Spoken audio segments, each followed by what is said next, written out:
ನಮಸ್ಕಾರ ವೀಕ್ಷಕರೇ, ವಿವಾ ನ್ಯೂಸ್ಗೆ ಸ್ವಾಗತ. ಇದು ಸುದ್ದಿಗಳ ಡಬ್ಬಿ.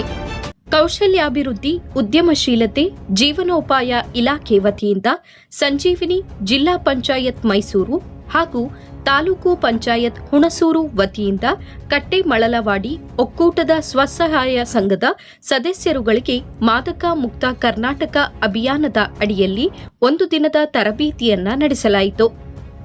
ಪ್ರಸ್ತುತ ಯುವಜನತೆ ಮಾದಕ ವ್ಯಸನಿಗಳಾಗುತ್ತಿದ್ದು, ಇದರಿಂದ ದೇಶದ ಪ್ರಗತಿಗೆ ಮಾರಕವಾಗುತ್ತಿದೆ. ಅನೇಕ ತೊಂದರೆಗಳು, ಕೊಲೆ, ಅತ್ಯಾಚಾರಗಳು ನಡೆಯುತ್ತಿವೆ.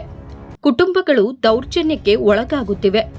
ಪ್ರಸ್ತುತ ಹೆಣ್ಣು ಗಂಡು ಎನ್ನದೆ ಮೋಜಿಗಾಗಿ ಕುಡಿತ, ಗಾಂಜಾ, ಸಿಗರೇಟ್, ಗುಟ್ಕಾ, ತಂಬಾಕು, ಜರ್ದಾ ಚಟಗಳಿಗೆ ದಾಸರಾಗುತ್ತಿದ್ದಾರೆ.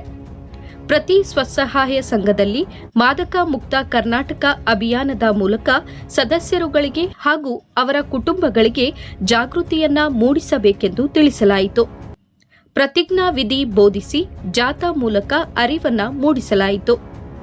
ಈ ಕಾರ್ಯಕ್ರಮದ ವ್ಯವಸ್ಥಾಪಕರಾದ ಮಂಜುಳಾ ನರಗುಂದ, ಕಟ್ಟೆಮಳಲವಾಡಿ ಸಂಜೀವಿನಿ ಒಕ್ಕೂಟದ ಅಧ್ಯಕ್ಷರು ಬಿಎಚ್ ಮಮತಾ, ಕಾರ್ಯದರ್ಶಿ ಮಹಾಲಕ್ಷ್ಮಿ, ಎಂಬಿಕೆ ಉಮಾ, ಬಿಆರ್ಪಿಇಪಿ ಮೇಘನಾ, ಎಲ್ಸಿಆರ್ಪಿ ಶಿಲ್ಪಾ, ಕೃಷಿ ಸಖಿ ಕೋಮಲ ಹಾಗೂ ಸದಸ್ಯರು ಭಾಗವಹಿಸಿದ್ರು. ವಿವಾ ನ್ಯೂಸ್ ಕನ್ನಡ.